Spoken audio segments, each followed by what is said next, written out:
Hello friends, मैं doctor A K. Mishra आज मैं फिर आपके सामने हाजिर हुआ हूँ और आज मैं आपसे एक नए टॉपिक पर बात करना चाहता हूँ। वो नया टॉपिक है, लोगों के अंदर एक बीमारी होती है किसी भी काम को बार बार करना, जैसे एक ही विचार बार बार आना, एक ही काम को बार बार करना।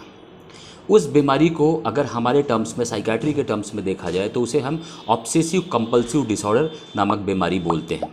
इस बीमारी का जो एक प्रारूप होता है वो न्यूरोटिक बीमारी होती है और इस बीमारी में क्या होता है, एक ऑब्सेशन होता है, किसी भी विचार का आना, ऑब्सेशन, और उस विचार को करना इज़ अ कंपल्शन। कुछ भी मान लीजिए आपके दिमाग में कोई विचार आया, एक ही थॉट्स आपके दिमाग में बार बार आ रहे हैं, वो ऑब्सेशन हो गया। और कंपल्शन होता है, कंपल्शन होता है कि उसे करना ही करना है। अगर हम नहीं करेंगे तो हमारे दिमाग जो है व्यवहार में एक एंजाइटी जैसा होने लगेगा और जब तक हम उसे कर नहीं लेंगे तब तक वो हमें परेशान करता रहेगा। अब जी हम इसके बारे में अगर जानना चाहें कि ये बीमारी होती क्यों है, कैसे है, इस बीमारी के बारे में बताते हैं कि ये हमारे न्यूरोट्रांसमीटर, हमारे ब्रेन में जो न्यूरोकेमिकल्स होते हैं उसके उतार चढ़ाव की वजह से होता है। सेरोटोनिन नामक जो न्यूरोकेमिकल्स होता है, जब उसका नीचे हो जाते हैं, वो डाउन हो जाता है, तो इस बीमारी में वो ज़्यादा अहम रोल करता है। न्यूरोकेमिकल्स के वजह से ये बीमारी होती है। ये बीमारी ज़्यादातर महिलाओं में देखी जाती है, महिलाओं में बीमारी होती है। पूजा पाठ करना, साफ सफाई करना, कोई भी रिचुअल्स करना, ये बहुत अच्छी बात है, लेकिन इतना ज़्यादा साफ सफाई करना कि उस साफ सफाई की वजह से आपके घर वाले परेशान हो जाएं। मान लीजिए आपके बच्चे, आपके पति घर से बाहर से घर के अंदर आ रहे हैं, जितनी बार आएंगे आप उतनी बार उनके कपड़े धुलने के लिए बोलोगे, उतनी बार आप उन्हें नहाने के लिए बोलोगे। एक आपका बेडशीट पे, अगर आपके बेडशीट पे कोई बैठ जाएगा तो उसे आप बार बार उसको बदलोगे। एक दिन में 4 से 5 बेडशीट आप बदल डालोगे। ये अगर कोई भी पेशेंट किसी डॉक्टर के पास जाता है या हमारे पास आता है तो वो ये कहता है कि सर ये तो नॉर्मल है, साफ़ सफाई तो हर किसी को रखना चाहिए। बिल्कुल, साफ़ सफाई हर किसी को रखना चाहिए, साफ़ सफाई रखने से हमारी इम्यूनिटी स्ट्रांग होती है। बट साफ़ सफाई आप इमेजिन कीजिए, हाथ को इतना धुलना कि आपका एक सोप उसको धुल धुल के आधा ख़त्म कर देना और इतना धुलते रहना कि आप अपनी स्किन को छील तक देते हो, पूरा रेडनेस हो जाता है, ब्लड आने लगता है। फिर भी उनको संतुष्टि नहीं होती है। उनको क्या लगता है कि अभी भी हमारे हाथ में जर्म्स हैं, कीटाणु हैं, जो हमारे शरीर के अंदर जाके हमको बीमार करेंगे। ये एक बीमारी का प्रारूप है, ओसीडी, जिसके बारे में हम आपसे डिस्कशन करना चाहते थे। ये भी बता दिया होता क्यों है, किस वजह से होता है। फीमेल्स में ज़्यादा होता है।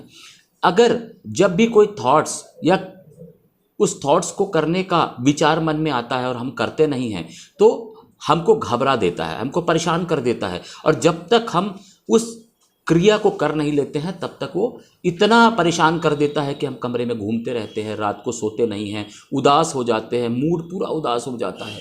कभी कभी तो कंडीशन इस बीमारी की वजह से ये होता है कि हम आत्महत्या तक कर लेते हैं, सेकेंडरी टू डिप्रेशन। इसके करने की वजह से, क्योंकि वो व्यक्ति ये सोचता है कि ये बीमारी हमें क्यों है, ये किसी और को क्यों नहीं है। एक कंडीशन ऐसा आता है जब वो अपने आप को नॉर्मल नहीं समझता है। वो कहता है नॉर्मल तो चलिए ठीक है, 15 मिनट, 20 मिनट, आधे घंटे, मैक्सिमम 45 मिनट्स तक हम बाथरूम में नहाएंगे, कपड़ों को हम इतनी देर तक धुलेंगे, हमारे दिमाग में विचार कुछ घंटों के लिए आएंगे। शेविंग हम करेंगे तो इतनी देर में हम एक शेविंग को करेंगे, या हम खाना खाएंगे तो हम पूरे खाने को इतने देर में खा लेंगे। बट इस बीमारी में क्या होता है कि हम जो है एक रोटी को 1-1, 2-2 घंटे, 3-3 घंटे तक एक रोटी को चबाते रहते हैं। ये इस बीमारी के लक्षण हैं। इस बीमारी को ठीक कैसे किया जा सकता है? इस बीमारी को देखिए, इस बीमारी को ठीक तो करना है। अगर हम ठीक नहीं करेंगे, हम झाड़ फूक पे जाएंगे, हम ये सोचेंगे नहीं ऊपर वाला हमको ठीक कर देगा, तो आप इस बीमारी को कभी ठीक नहीं कर पाओगे। ये बीमारी लंबी चलती रहेगी, क्योंकि जब बीमारी स्टार्टिंग में होती है, शुरुआत होती है, तो हम किसी डॉक्टर के पास नहीं जाते हैं। 2 साल, 3 साल, 4 साल तक हम किसी डॉक्टर के पास नहीं जाते हैं। हम क्या करते हैं, खुद से ठीक होने की कोशिश करते हैं, योगा करते हैं, प्राणायाम करते हैं, है ना। इस बीमारी को ठीक करने के लिए बहुत सारे कोशिश करते हैं, बट हम डॉक्टर के पास, साइकाट्रिस्ट के पास, साइकोलॉजिस्ट के पास इस बीमारी के लिए नहीं जाते हैं। इस बीमारी का ट्रीटमेंट आपको साइकियाट्रिस्ट के पास जाना है, और साइकियाट्रिस्ट के पास तब जाना है, साइकियाट्रिस्ट के पास जाइए, वो जरूरी नहीं कि वो आपको दवाइयाँ ही देगा, उसके लिए आपको थेरेपी लेनी पड़ेगी, और थेरेपी के लिए वो आपको क्लिनिकल साइकोलॉजिस्ट के पास भेजेगा। साइकोलॉजिस्ट के पास जाके आप उस थेरेपी से ठीक हो जाओगे। अगर लगेगा नहीं आपकी बीमारी क्रॉनिक हो गई है, आपकी बीमारी ज़्यादा बढ़ गई है, उस कंडीशन में वो आपको डॉक्टर के पास भेजेंगे। थेरेपी के साथ साथ डॉक्टर का ट्रीटमेंट भी चलेगा, साइकियाट्रिस्ट का ट्रीटमेंट भी चलेगा। 1-2 गोलियां आपको लेनी है जिससे आपकी बीमारी ठीक हो जाएगी। क्योंकि ये लंबी बीमारी है, इस बीमारी को हमने 2 साल, 4 साल, 6 साल, 10 साल, हम किसी डॉक्टर के पास 4 साल के बाद ही जाते हैं। जितनी देर बाद हम किसी डॉक्टर के पास जाएंगे उस बीमारी में टाइम लगेगा। कम से कम 1 से 1.5 महीना या मैक्सिमम 2 से 3 महीना हमको डॉक्टरी इलाज करना पड़ेगा, और साथ साथ में थेरेपी भी लेनी पड़ेगी। ये तो जी ट्रीटमेंट का पार्ट हो गया। हम हमेशा अपने वीडियो में एक ही चीज़ बोलते हैं कि हमको 20 मिनट तक अपने बॉडी को देना है, एक्सरसाइज करनी है, जॉगिंग कर सकते हैं, दौड़ सकते हैं, रनिंग कर सकते हैं, और जिम जा सकते हैं, जो भी आपको अच्छा लगे। अगर आपको जिम जाना या रनिंग करना अच्छा नहीं लगता, आप बाहर नहीं जाना चाहते, आप घर के अंदर भी आसन कर सकते हो। 20 से 25 मिनट का टाइम दे सकते हो। आसन नहीं पता है तो आप यूट्यूब या कहीं से भी आसन खोजिए और आसन करिए। आजकल तो हर किसी को आसन पता है। इससे हमारे दिमाग की जो इस तरीके की एक्टिविटीज़ हैं वो कम होंगी। अपने दोस्तों के साथ बैठना है, दोस्तों के साथ बातें शेयर करनी है, जो भी चीज़ें हमको अच्छी लगती हैं उन चीज़ों को करना है। मूवी देखना है, मूवी देखिए, सॉन्ग सुनते हैं, दोस्तों के साथ बातें करते हैं, सारी चीज़ें करिए जिससे हमारे ये थॉट्स कम होंगे।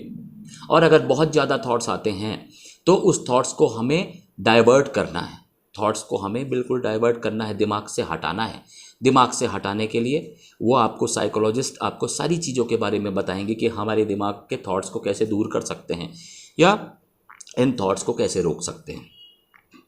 तो जी आज मैं OCD के बारे में आपसे बात किया, ऑब्सेसिव कंपल्सिव डिसऑर्डर। ये एक बीमारी है जिसे हम बीमारी समझते ही नहीं। तो ये मान के चलिए ये बीमारी देखने में आसान तो होती है, बट आगे जाके एक बड़ा एक खतरनाक रूप ले लेती है, जिससे आप परेशान होते हो, मानसिक रूप से हैरान हो जाते हो। ये स्ट्रेस की वजह से ये बीमारी आती है, जेनेटिक होती है, स्ट्रेस की वजह से आती है। जितना आप परेशान होगे ये बीमारी बढ़ती रहेगी आपको। तो जब भी ये बीमारी आपको लगे, आपके आजू बाजू आसपास किसी को भी ऐसी बीमारी हो या वो आपसे इस चीज़ों के बारे में डिस्कस करते हों, तो आप उनको प्लीज़ डॉक्टर साइकियाट्रिस्ट के पास जाने का सलाह दीजिए। और आज मैं आपसे अलविदा लेता हूँ। अगले वीडियो में फिर आपके साथ प्रस्तुत होंगे एक नए टॉपिक्स के साथ। आप प्लीज़ इस वीडियो को शेयर एंड लाइक कीजिए, जिससे ज़्यादा से ज़्यादा लोग नई नई बीमारियों के बारे में जान सकें। नमस्कार।